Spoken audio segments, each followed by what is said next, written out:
Hi ladies, how are you? Thank you so much. Thank you for coming. Hi, how are you? We continue with the laws of Shabbat, and today we're talking about all kind of laws regarding clothing. It's interesting that there are 39 violations, okay, melachot, that we don't usually do on Shabbat. 11 of them are melachot regarding preparing bread, okay? 13 of them, which is the most, are violations, melachot, in doing fabrics. Okay, this is what we're going to speak today. Clothing. 7 of them are doing the curtains in the Mishkan, in the tabernacle. So we basically dealing with skin, tanning, and all this stuff. And 8 are building, constructing the Mishkan itself. So we're going to speak today about clothing. Let's start with the story. If we're talking about clothing, I saw this story and it's so appropriate to this shiur.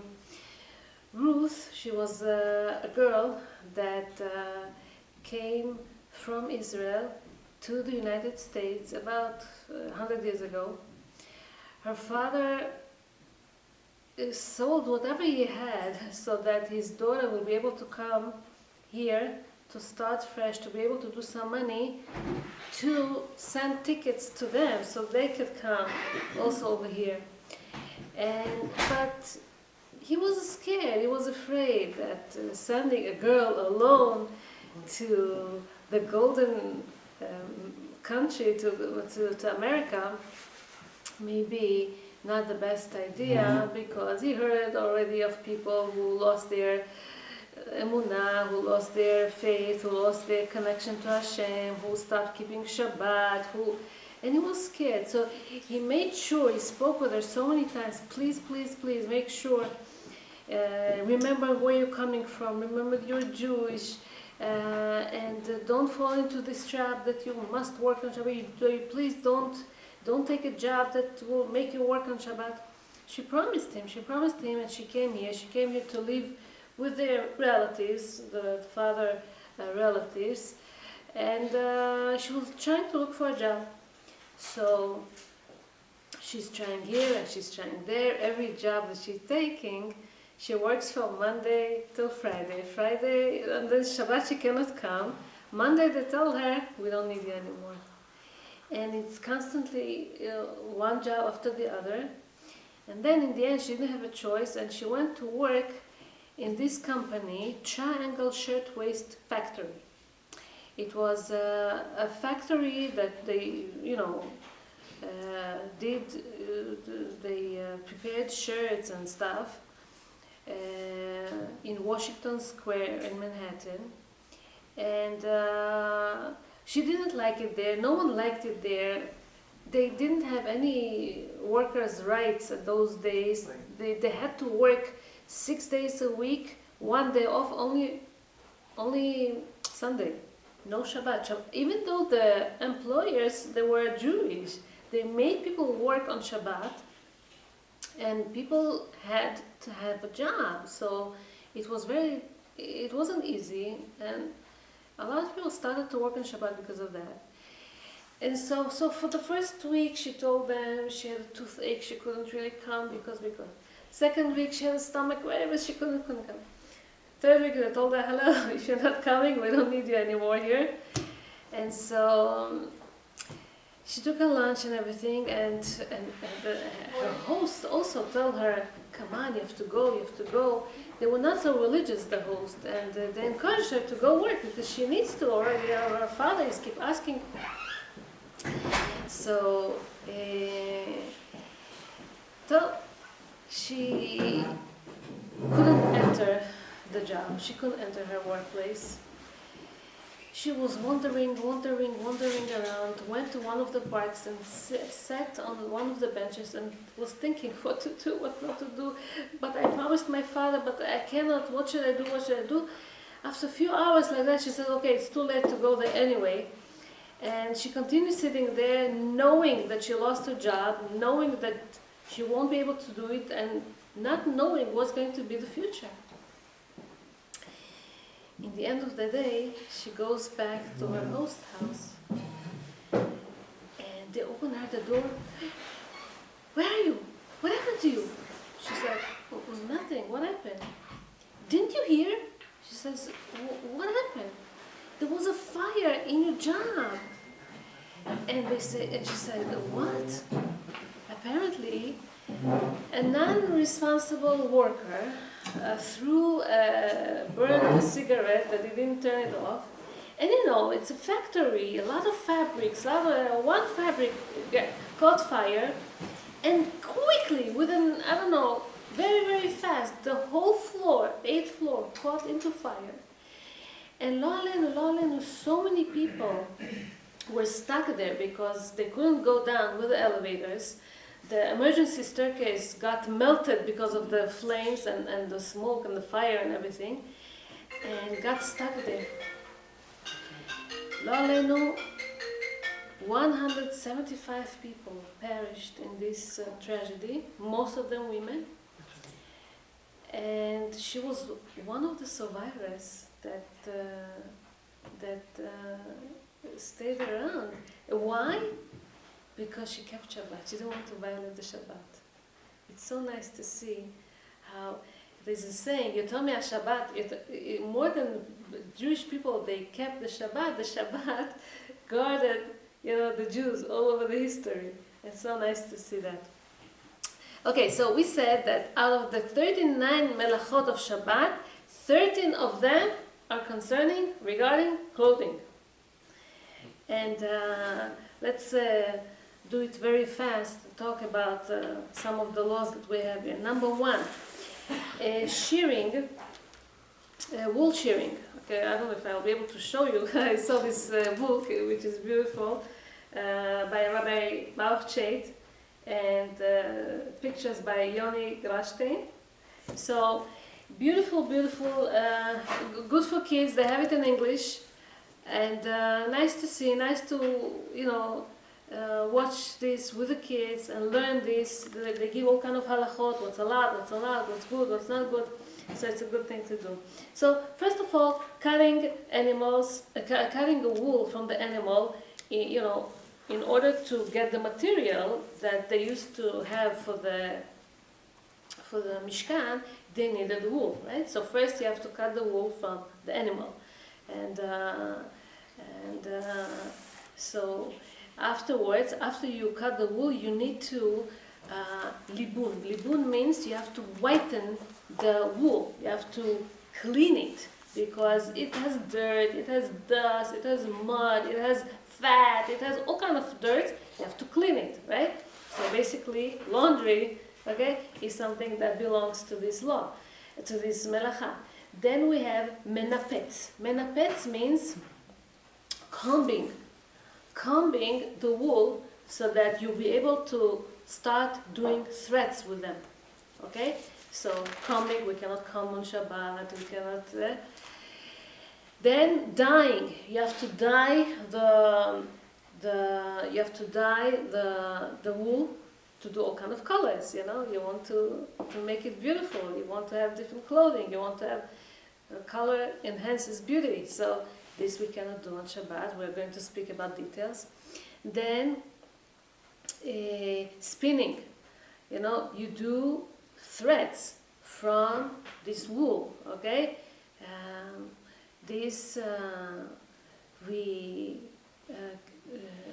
The whole thing of spinning is these different threads, okay, that you try to combine it all to one garment, okay, and this you do by spinning. We're going to speak soon about this is the spinning and dealing with this machine, that weaving, right? All this we're going to speak about now. How to thread, what's allowed, what's not allowed,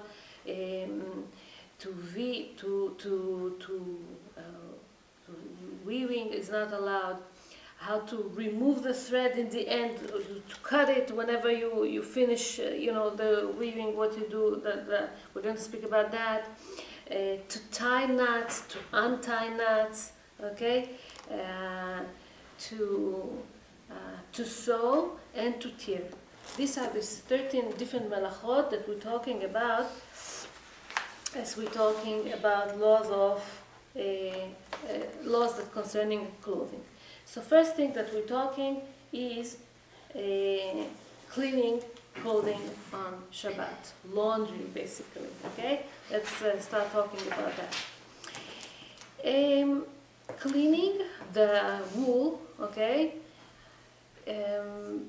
or sometimes you do it not from the wool, from a live thing, from plants. Sometimes, let's say you cut off linen and you want to do material from linen. So cut off this linen and working on it, preparing it, cleaning it, also is this basically the same thing. So laundry has 3 stages. Okay, stage number 1 is soaking the clothing in water, because you want it to be cleaned. Once you soak it in the water, some of the dirt, some of the stains, some whatever is there, the dirt, the filth, the fat, whatever, fades away a little bit by soaking. Number 2, we have you rub. You rub the material against each other. You rub it.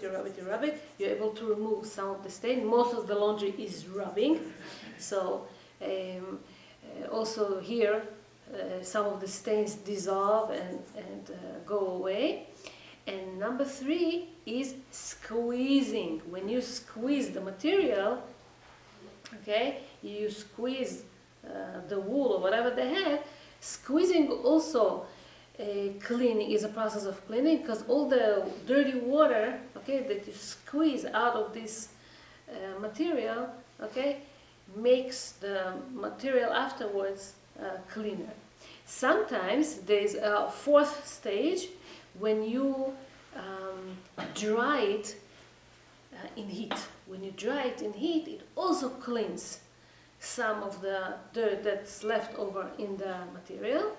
So these are the things that we're talking about here. Now, not only the whole garment you're not allowed to clean, even one stain that you have in the garment, in the material, in the dress, in the suit, in the pants, or whatever part of clothing it would be, also this is a violation from the Torah. We cannot remove stains, and this violation is whether you do it with water, or sometimes you spit and you clean. Sometimes people try to clean something with their saliva or something.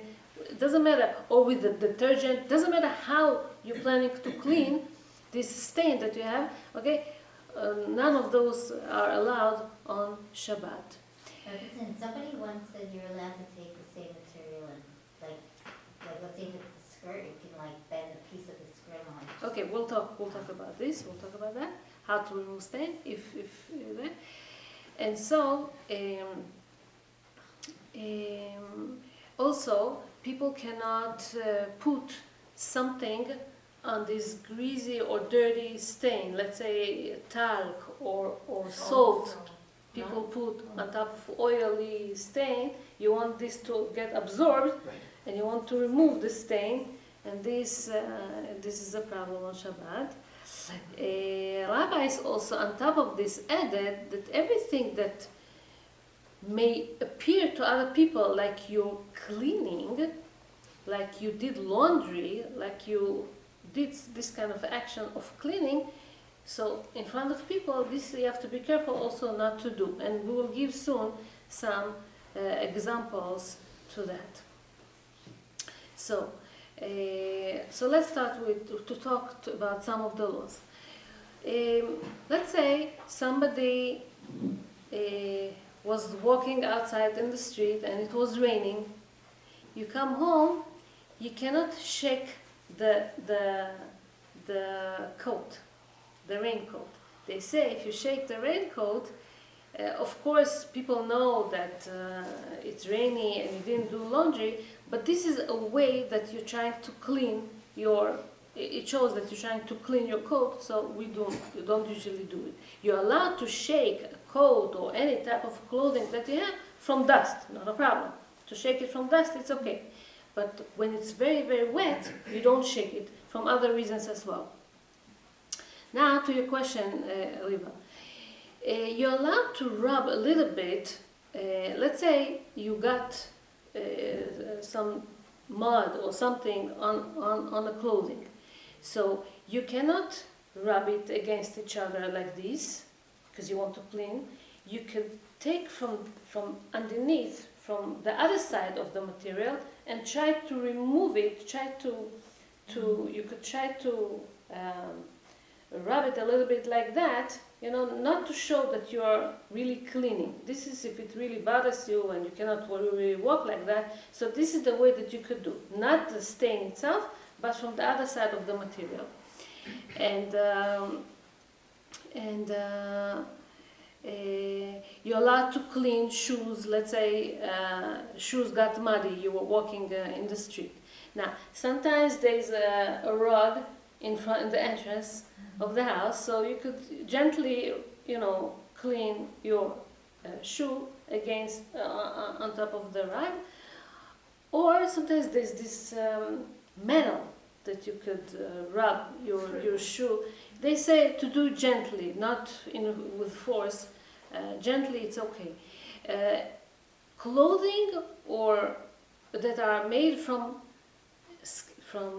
leather, or shoes that are made from leather, and you see a dirt on it, you can wash it, because leather does not absorb water inside.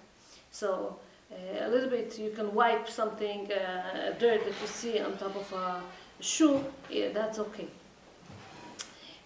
Also, shoes that are made from rubber or from wood, they don't absorb water, and there's no problem of laundering such a thing. So if you need to wash it, it's okay, they say. It says in the book. We cannot shine shoes. Not with a brush, not with a cloth, not to put a paste or a shoe polish on it. This we cannot do on Shabbat, because it's enhancing. We'll talk about this also from another reason. But if there's some dirt, or as I said, if there's some dust on it, it's okay to remove it with a cloth, even a little bit to remove it, it's fine.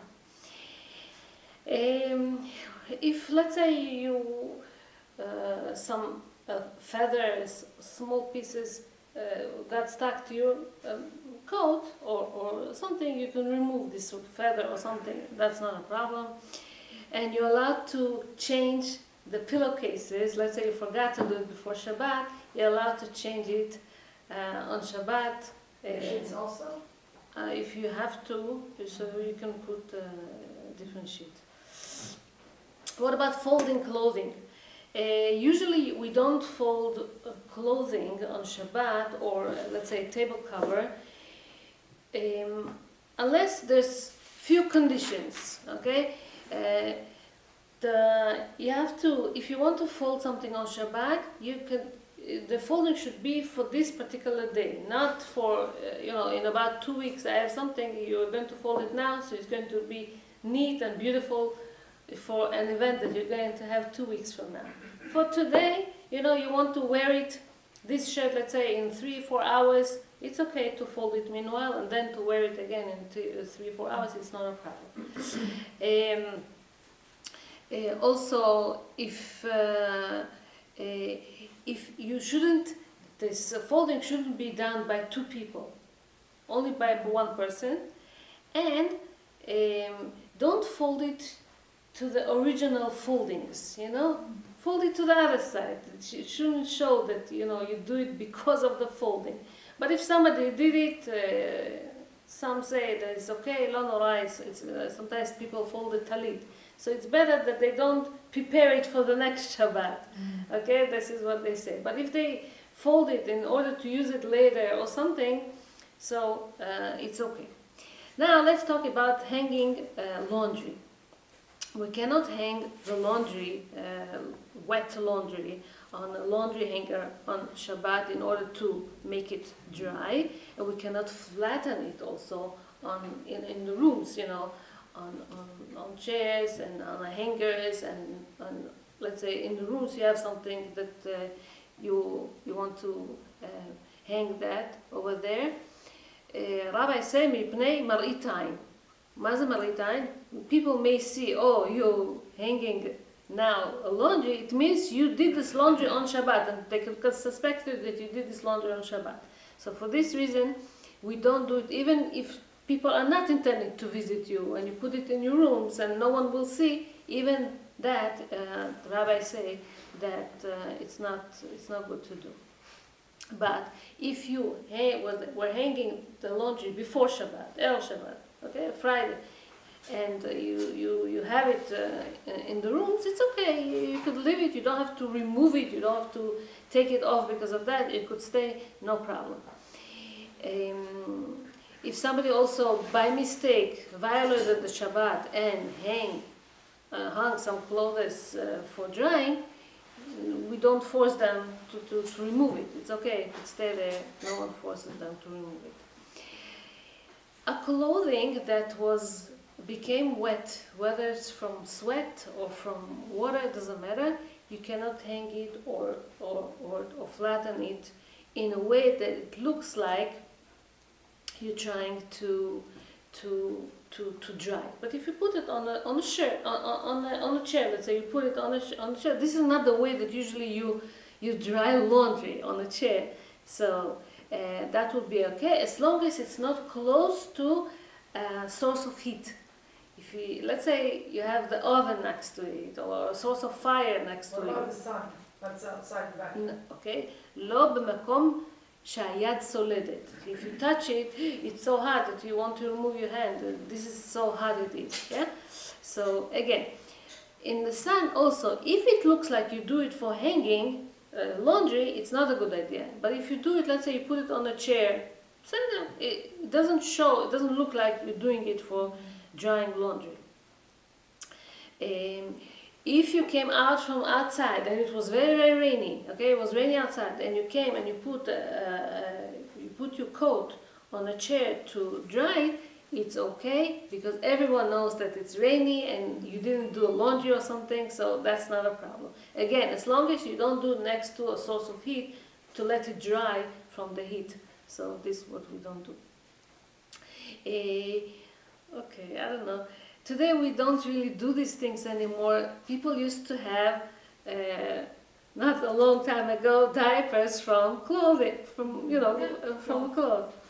So if, let's say, a child pee on the diaper and you want it to dry because you need to use it again, there's nothing else to use, so it's okay to do it as long as, again, you don't do it next to a source of heat until it gets very, very hot. Towels that gets wet, that gets moist, that gets damp from using it over and over again, you're allowed to put it on a chair or something, as long as you see that it's also dirty. It's not, you don't do it, like you're hanging laundry for cleaning. So this you can do. Laundry that you did before Shabbat and at time of twilight, the time of entering the Shabbat, half hour after, also something like that, and this clothing were damp, okay? So if you need this clothing, you're allowed to remove it from the rope, from the hanging rope, and after they got dry, to use them. If you need, it's okay, no problem. Whenever we don't do it anymore, but let's say there's rain outside and you need to remove laundry that is in your backyard or something, and you need this clothing, you might need this clothing later on, you're allowed to take out this clothing from this hanging, from these hangers or whatever is there outside. Now we're going to speak about tofel vekorea. Tofel, sewing, Korea, tearing. What's the idea of sewing? Sewing means you want to join together two items. You have two materials and you need to stitch them together. You need to put them together. Usually it's by stitching, by sewing. So, התופר שתי תפירות בשבת חייב. What do I mean? Let's say you have a needle with a thread. And you go through a material. You go through a material. You go once, okay? You put it back, and you go once. This is called, when you go twice into a material, 2 stitches you do, okay? It's called tofer, and it's not allowed from the Torah.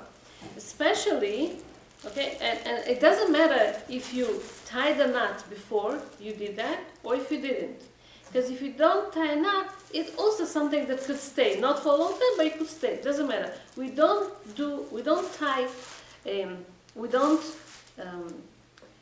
push a needle through the fabric, okay, with a thread, of course, and do a knot. Knotting, we're going to speak about this later. We're talking about sewing now. So, we cannot stretch the thread that got loosened. Okay, we don't tight it very strong. For example, let's say there's a button that is loose. You cannot, pull it To make it like or attach it or tighten it very strong. You cannot touch it on Shabbat.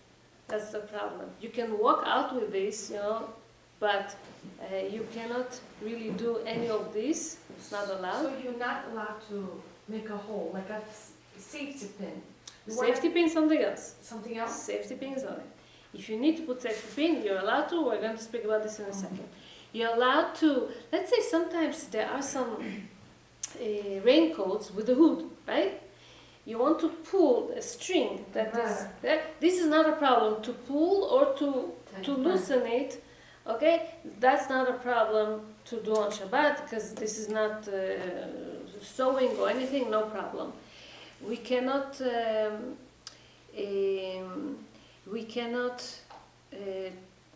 remove a button that we're afraid that is going to fall, and also the thread around this, you cannot remove the threads that is left after, let's say, this button did fall. You cannot remove it. Don't touch it. You're allowed to add a safety pin to insert a safety pin inside a clothing for any purpose that you need. Sometimes it's to close something that was open, that teared or that was or something. Not a problem, because a safety pin is always something that shows that it's temporary. It's not, you don't do it forever. You're going to remove it and stitch it afterwards or fix it afterwards, so that's not a problem. You're allowed to connect two different parts of a clothing by buttons, loops, zippers, snaps, Velcro. Okay, all these ways of connecting two different materials are okay because they are done for opening and closing, and opening and closing, and opening and closing. That's the purpose. So that's okay. Now, the same that sewing is not allowed, so is pasting not allowed. What is sewing? You attach two fabrics together by sewing, yeah? But if you do it, let's say, by gluing, also not allowed. So we cannot glue on Shabbat. You cannot put a paste or glue or stick them, two different papers together. This is an outcome, tolada, outcome of this melacha that's called tofer. So can I just ask a question? They came out with a new thing that it's like a sticker you put on the shirt. It has Velcro. You just like for a shirt that's open too much or a slit, it's a one thing, a sticker on both sides, and you just use it as a Velcro. So that's what I said, that Velcro is okay. But to put the sticker on, let's say like to put the sticker, and then the Velcro, like on Shabbat, you could not do that then. Can you attach the Velcro to the Not fabric? at all, the sticker. No, the sticker to the shirt, and then the Velcro, you understand what I'm saying? No? It A Velcro, one side is the side that is sticking. It's like a bandage, like, right? yeah, it's like a sticker on one side, and then the other side is the Velcro. And then it has like two sides, so you put it on the shirt, so. The sticker you put on the shirt. The idea of this is for this to be open and closed. Yeah. That's that. So it's I okay. believe so. But the believe glue So it's on okay, the back that's of what the it says. sticker on Shabbat. That's what it says. That's what I'm going to come to this in a diaper soon. Okay, we're going to speak about that. So we cannot connect together two papers by stapler, let's say, by because what is a stapler? It's two holes, and the pin goes in. It's like sewing, two. So it's not allowed. But we're allowed to attach two papers, let's say, with a clip, office clip. It's not allowed to attach it. It's not something that's permanent or something. So, but not with a stapler that we do. So paper clip is okay. Paper clip is okay. Now, tearing fabrics. Melachat Korea. Tearing, a malacha of tearing, helps assist sewing all kind of materials, because sometimes you do a mistake, you need to fix it. So you go back, you tear, you loosen things that you did before in order to fix it, right? So tearing is also not allowed to do on Shabbat. In the Mishkan, there used to be an incident like that. Let's say a worm made a hole in the sheets that were surrounding the Mishkan, and if they would just sew the hole, so the sheet would become wrinkled and it wouldn't look nice. So in order for them to fix it, they had to rip it, they had to tear it, and to sew it all from the beginning. Okay, so this is the idea, to tear it in order to fix it, in order to sew it all from the beginning. So this is the amalacha that we're talking about. Ripping or tearing that you benefit from this is not allowed to do on Shabbat. For example, you have a hem and you want to tear it in order to lengthen it. This you cannot do on Shabbat because you're enjoying this type of a thing. You cannot really do. But tearing, when you damaging it and you're not going to use it afterwards, okay, you don't benefit this. This is not allowed from the Rabbanit, from the rabbis. Rabbis made a restriction. From the Torah, it's to enjoy from this. So we don't tear papers on Shabbat, and this include aluminum foil and saran wrap and all this type of things. Aluminum foil you don't tear on Shabbat. You cut them before Shabbat to the size that you want, and you use them if you want to cover plates, you want to cover foods or whatever. But you don't cut them on Shabbat. And Or you buy the cut one. or you buy the cut one, yeah. And it's very important for you, the sizes, the measurement. This is a problem on Shabbat too, because we cannot really cut according to sizes. This is for different melacha of cutting. Toilet paper. Huh? Let's say what place it is. Okay, toilet paper. We cannot tear toilet papers for wiping for this purpose, yeah. And if you forgot to prepare for toilet papers before Shabbat, you forgot to cut them. Years ago we used to cut them. Today you don't even need to do that. You have tissue boxes, and you can use the tissue box. Let's say you forgot to open the opening of the tissue box, yeah. So you're going to open from underneath, because you're damaging the box, and then you can take as much as you want, or leave it just like that, and people are going to take it as is from this box. But toilet paper, usually it's a roll, right? And you cannot cut it, especially on the pinholes that you have there. Over there you cannot cut, because if you cut there, it's another violation.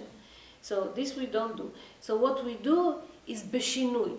If you really have to, beshinui. Maze beshinui in a different way.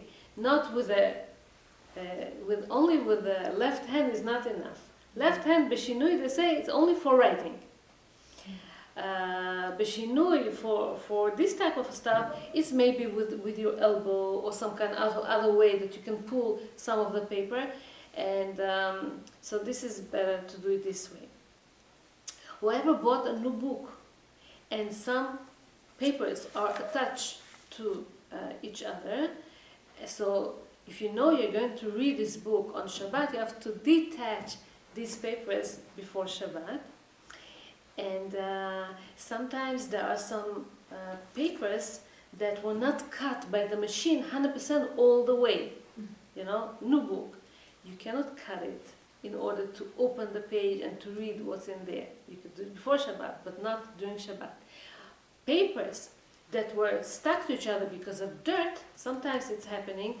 There's Mizmorim of Shabbat, songs of Shabbat, and there's a lot of stains from food or whatever, and if papers got stuck to each other because of dirt, this is not a problem to open.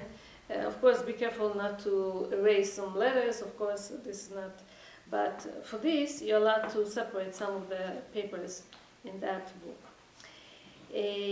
Now, we are going to speak about diapers. The Shabbat, of course, we can use disposable diapers, no problem. It's just that diapers have this self-sticking tabs in there, right? So the diaper companies, they did it in order for people to use it sometimes multiple times. It's not only one use, it's few times that you can open and close and open and close. Not so many, but few times you can open and close. Not a problem. You could do it on Shabbat. It's okay. This is the question that you asked before. But pay attention. Whenever you want to throw away this dirty diaper, many people during the week, they close this diaper with those stickers to throw it so nothing spills out. Right. This, they say, it's not good to do on Shabbat, because this you want this to stay. It's not something that is temporary. This you want is so throw it open, meaning, you'd fold it once and, not to make this, so that, you want this to stay for a long time. You're allowed to use those notes, the sticky notes, how do you call them? Notepad. Post-its. Post-its. I forgot this word today, I was thinking about this. You're allowed to use this on Shabbat because, again, it's used for repeating. You could use it again and again and again. Not a problem to use those stuff. And it's like a Velcro that we mentioned before, so no violation, it's okay. Baby wipes you could use, no problem also. Just be careful with squeezing if it's too wet, so that you could squeeze it. So don't use. And years ago we used to have it in a roll. Today, Baruch Hashem, they're separate sheets. It's easier. But if it's not, you have to separate them before Shabbat. What is accurate to our days? Disinfecting wipes. They are coming in a roll. Meanwhile, they're not all of them are separated. So if you think that you're going to use these disinfecting wipes on Shabbat, so separate them before Shabbat. And they're very wet also. And they're very, very wet. Yeah, you have to be careful. Squeeze it before Shabbat also, and then use it. And if it's very, very wet one, you cannot really take them because you're going to squeeze it. Huh? The feminine, those. Yeah. Can you just open and if let's say it's closed? Yeah, it's the same thing. It's the same thing like diapers. So yeah, it's not a problem. It's allowed to open a letter that came on the mail. Usually we don't open letters that came on the mail on Shabbat. we leave them and open, it's business usually, so we open them after Shabbat, yeah? But sometimes there's good news that you were really waiting for this news from Israel, let's say, you get pictures or something, it's allowed to open, to detach it. It's better to do it by go if possible, to detach it, to open the letter. So basically it's okay. If you could wait till Motzei Shabbat, of course it's better. And it's allowed to tear up bags, nylon bags or paper bags that, let's say, there's food inside, yeah? There's a food inside. And it's tied. We're going to speak about tying soon, but you're allowed to tear it in order to take the food that's inside there. As long as this nylon, you won't be able to use it afterwards. You damage it. You don't mind about this. So you're allowed to rip it in order to take whatever is inside, no problem. And as long as you won't use this bag afterwards for anything else. Now let's go to Melechet Kosher Umetir, tying and untying. Okay? Tying and untying. Melechet Kosher is, the idea of tying is to tie things by, could be by threads or by other means. In the time of the Mishkan, they had to connect the sheets that were cut as they were weaving them, and they had to prepare also all kind of nets to catch, to hunt the special snails, the tchelet, chilazon tchelet. There's a special snail, to extract color from them. Okay, so all these nets, preparing the nets by doing all kind of knots in them, it's not allowed to do on Shabbat. You cannot do a basket on Shabbat. You cannot do a sifter on Shabbat. A hammock that you also have to tie ropes, and this type of stuff we don't do. Now there are 4 levels of knotting. Okay, there is a permanent knot. Permanent knot is something that whenever you do it, you tying it, you don't want it to be untied. You want it to stay there forever. For example, they mention knot of tefillin, knot of tzitzit. When you do knot of tefillin, you don't remove it. It stays there the whole time. So is the tzitzit. You always try to make sure that all these threads are tight, and the knots are tight there. Okay. Number 2, there are some knots that there is some kind of something, you want it to stay, not forever, but let's say a knot that you want it to stay there for at least a week. Okay? This type of a knot is Isur mid Rabbanan. The rabbis said that it's not allowed. There is a knot that is a professional knot, or it's called Kesher Omanim, craftsmen, people that are expert, they know how to do it. Sometimes people that sail, they have ships, they have to know how to do a knot in such a way, in a strong way, so it won't open.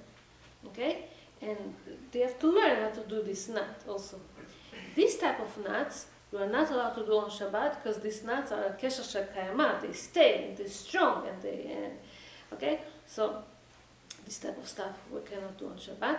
There is knots that are temporary, especially if it's not somebody that expert has to do it in an expert way. So it's not a problem to do these knots, to tie these knots on Shabbat, because they're temporary, only for that day, and you don't have to be that smart, and it's easy to untie. So this is not a problem to do on Shabbat. What about the garbage bag? Okay, I'll come to it. So untying, okay, is the same way of tying. Whatever you cannot tie on Shabbat, you cannot untie on Shabbat. The same level, basically, right? Now,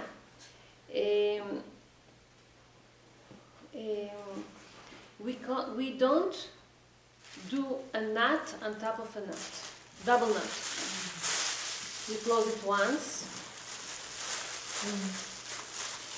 once, and you close it another time.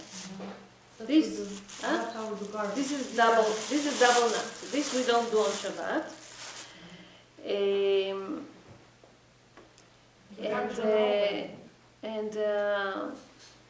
Hold on a second. If I see. Now, why it's not allowed? Because we're not sure exactly. We don't have the knowledge exactly what is called this Maaseh Uman. This is special learning knot that experts know how to do.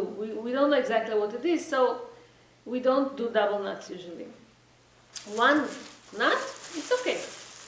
One knot, it's okay. Double knot, we don't do. A knot that a person thought that he wants to leave it, he wants to do it for a long time. You close it, you checked on something, you close it, and for the next, 1 month or 6 months, you're not going to look at something in your basement, something in your closet, that you're not going to touch it for a long time, okay? So you cannot tie it in such a way that you cannot, because it's something that stays there for a long time. But if you're planning to untie it on Motzei Shabbat, for example, it's okay to close it because you're going to open it again. It's not a problem. If somebody tied his shoelace on Friday before Shabbat, let's say with a double knot, okay, he wants to open it because he cannot get into his shoe, okay, it says that he can open it on Shabbat. Because there's no way that you could put this shoe on. He says you can even cut it if you really need it. Just don't do it next to people because people might think that they don't understand what you're doing. A woman is allowed to tie a head covering on Shabbat, even though she does a double knot. Otherwise, it's not going to stay because. How long is going to stay on for? It's not something that is permanent, right? She's going to remove it after a few hours or Motzei Shabbat or whatever. So it's not a problem. Now, people are allowed to tie. They tie it on Shabbat. Some people say learning how to tie. The tie, it's a thing that you have to learn. It's not so easy. So many of them try to do this tie before Shabbat, and they remove it from their head and leave it. And next time when they wear it again this way.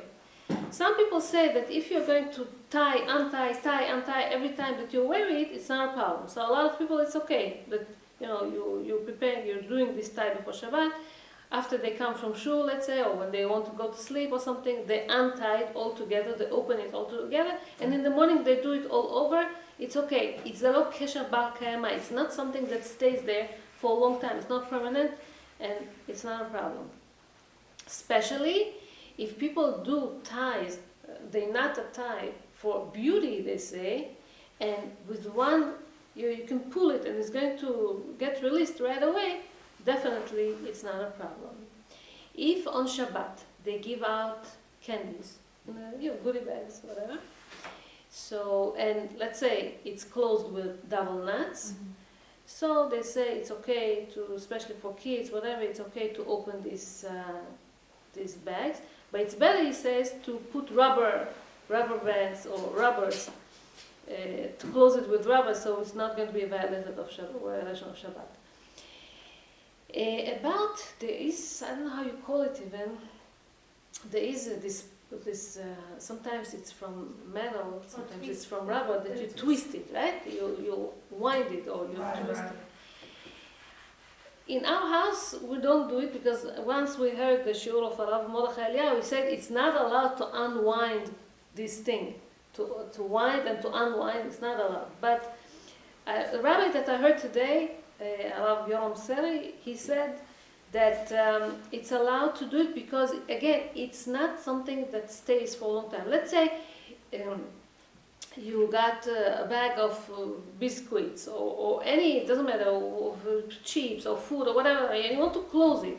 You want to close it, but then it's going to be opened an hour later by somebody else.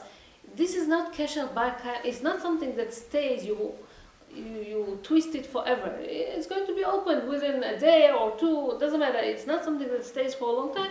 He says it's okay. I say if you could do it b'shinu, one, maybe with one hand and maybe with the other hand and maybe this way, or maybe a child can do it. It's even better because Rav Mordechai once we heard he said it's not good. So, okay. So that would be also with the garbage that you asked, with the bags of garbage. If you can close it once, not double knot, it's okay. If you really have to close, now also, something like this, it's no good. Because it's a knot that sometimes when it gets tight, you cannot really open. If you close it like that, so you can pull it, you do it this way, and you don't close it all the way, you can pull it and it's going to open. Yeah. This is not a problem. This is not a problem. So this is usually how we tie knots, not double knots, but if you do it this way, and then it's easy to pull it, so it's okay. Okay. Also, I just want to ask, so shoelaces for little kids, you're allowed double knot? if you're afraid that they're going to fall, they're going to stumble, and it's not stays there for a long time, they're going to open it a few hours later, it's okay. Yeah. Especially if you do it, kesha shel parpar, the tie, the haiko. Like a bow. A bow, yeah, a bow, yeah. Now, if you need to, this I said already, clothing, something new. Sometimes you have socks or gloves that are attached to each other. They put inside a plastic, a thread from plastic that will, attach them both together and not to lose them. Right? And you want to wear it on Shabbat. Of course, it's better to remove it before Shabbat, but if you couldn't remove it before Shabbat, you're allowed to cut it, because this is derech kilkul, it says. You don't use it. You don't use this thread afterwards, and you damage it. Scissors? It's better with, usually we don't use scissors on Shabbat, but if you want to do it, just rip it with your hands, or you want to do it with a knife, it's okay. What about like a tag, like a price tag? Okay, so price tag, I heard today, for some reason it wasn't mentioned in the book, but he said if this price tag is outside, you could see it, so this is something that you could remove. But something inside the body, we had the tag, we never touched this clothing because, but you read interesting stuff. A tag that's inside the body, inside the garment, is better to leave it. You don't touch it after Motzei Shabbat. You can remove it, no problem. You're allowed to remove pins that the factory is usually put to keep the folding of the shirt. Yeah. You want to, let's say, you're allowed to remove these pins. It's not called that you untying something. It's okay, no problem. Okay. Let's say somebody needs to put a string, a shoelace inside a new shoe. He said it's not allowed, but in an old shoe, he says it's okay to put the string inside the old shoe. The last thing over here is that you cannot thread beads or pearls into a necklace or bracelet or something, because usually you need to tie a knot there, okay? Because it's not going to stay there if you're not tying a knot. Kids, if they want to play with this, it's okay, because they're tying and they're untying, they open and they close. It's not something that stays there for a long time anyway. So for kids it's okay, but adults no. Ilchot gozez, shearing wool, we spoke about this already last time. Basically, the laws of gozez is not to pluck hair, not to clean your eyebrows, not to comb hair, because combing hair, usually hair falls, not to cut nails on Shabbat and cuticles and all this. We spoke about this previous times, so this already we said. Now we're going to speak about Malechet Tzovea. Tzovea basically is dyeing. This melacha is to enhance beauty. You want different type of colors, right? So in the Mishkan they used to dye the colors of the threads of the wool, that in the Yeriot of the Mishkan, and the drapes also. And so therefore on Shabbat we cannot paint walls, cabinets, tools, garments, clothing. Okay, we cannot color, paint, or dye this type of stuff. And it doesn't matter which color you want to dye it with. Even if you want to color with just a shiny color, clear, is also not allowed, because shiny clear is also considered like a color. And let's say this wall was already painted. You cannot apply a new color, a same color but a new Layer. a new layer, or to renew this color or whatever. We cannot really do these things on Shabbat. And also, so about this we spoke about shoes. We already spoke before. We also do not shine shoes on Shabbat this way. There's no violation of coloring if this color doesn't stay for a long time. If it stays for a long time, it's a problem. If it doesn't stay, if it fades away by itself, it's not a problem. So it becomes Isur de Rabbanit. Now, whoever his hands were colored from food, from fruits, let's say you were eating pomegranates or something, it doesn't matter what. So the best would be to clean it, first to wash it in water, and then to dry it in a towel, not to make the towel dirty. That's basically the idea.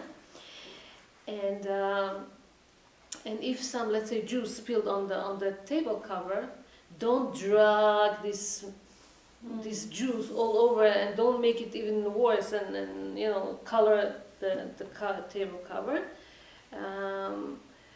But B'shat tzorach, whenever it's needed, you could find leniency in this, because this coloring is by becoming dirty. It became dirty. It's not something that you wanted to really color it this way. So they say, if there was no choice, it was okay. It's okay. When we speak about plasters, bandages, tissue paper, let's say you have to wrap something, this is not a problem, because you don't intend to color this with the blood that there is there or something. So it's not a problem to put a band-aid on a wound or on something that you have blood on this. That's not a problem. It's not designated for that, and it's okay. When your hands and mouth, let's say, get colored from strawberries that you eat, things that there is color in there, this is not the way that usually you color your skin with this. So it's okay. It's not a problem. It's a gam nekad derech lechluch. You get dirty. You want to wipe it. You don't want to leave it on your body usually. So it's not a problem. Coloring, like for makeup, that's a problem. And already we spoke about makeup. This we don't do on Shabbat.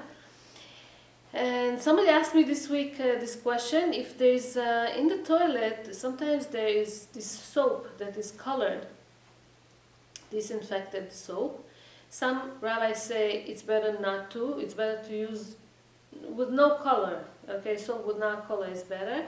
But if there is already, you're allowed to flush it, and it's not a problem. So this is regarding color in there. Let's finish with the story. Rav Nehemiah Wilhelm. He is the Bet Chabad. He's a shliach of Bet Chabad in Thailand, I believe. He said this story. There was this mashgiach kashrut, supervisor, or kashrut supervisor, that used to travel from place to place. And one time, let's say his name is Benji, needed to get to China. There's a lot of companies over there, a lot of factories, and he had to supervise something that's over there, inspect a company there. So he left Israel at, he was supposed to leave afternoon Thursday to get there on Friday morning. There was delays and delays and delays and delays. Baruch Hashem, he left Israel. He will have enough time to get to the hotel. But once he landed in China, also over there in the airport, there was delay with the passport, with this, with that. It wasn't easy to find a taxi from some reason. He got to his hotel a few minutes before Shabbat. So he came to the reception desk and they told him, you know something, leave your baggage here, we're going to bring it upstairs to you, you go and get prepared or whatever. They gave him the 17th floor. He didn't mind because he wasn't intending to leave his room. It was the time before they had Bet Chabad over there. There was no place to pray there anyway, there's nothing to do outside. He said, I don't care, and he went up to his 17th floor, started to get organized and prepare himself for Shabbat. And then he's waiting for his baggage, for his suitcase, and it's not coming up. So he went outside. He started to pray. He finished praying even, and it still didn't come. He went outside. There was a worker in his floor. He called him. He says, please bring my bag from downstairs. I need my suitcase. I need yain. I need chalot. I need to start eating. So the guy went down, and he came back. They don't know which suit is yours. There's so many suits there. You have to come down to identify your suit because. Okay, what can he do? No choice. He had to go down 17 floors. No problem to go down. There's always going up. He identified his bag. He took just in case or whatever else he needed for Shabbat. He started walking up. He climbs and climbs and climbs and climbs. When he came to the 15th floor, he slipped. The wine that he was holding, the bottle, rolled and broke, and so many pieces of glass and everything. Now think about this. He's exhausted. So much delays, so much problems, so much this. On top of this, his shirt got dirty and full of glass, and now he doesn't have wine. Now who knows this? He felt that his mood is changing now. He's getting upset, he's getting angry, he's getting frustrated, and it's going to be overwhelming now. And he said to himself, no, I won't let this happen. I won't let it ruin my Shabbat. I'm going to try to keep Shabbat and be happy no matter what. He picked up himself and went back and went to climb another 2 floors. He opens the door from the staircase to the hall. In front of him stands a Jewish man with a shtreimel. And he's looking at him like, who are you and what are you doing here? And he's looking at him in a surprised way also. They didn't know. Apparently, he was a next door person. Okay? If this Benji wouldn't come down, wouldn't look for this, wouldn't get upset, wouldn't hold himself, he would never meet. He wouldn't know that there's this neighbor next to him, and this neighbor, like in fairy tales, tell him, I have everything for Shabbat. I have chalot, I have wine, I have fish, I have meat, whatever you want, come to my room. It was one of his most beautiful Shabbatot that he remembers, that, was the right person, the right time, Hashgacha Pratit, basically how Hashem orchestrated it. May we keep the Shabbat in the right way. Hashem will protect us from all harm. Bezat Hashem, B'sorot Tova. Thank you so much for coming. God bless you. Thank you so much. Okay, so.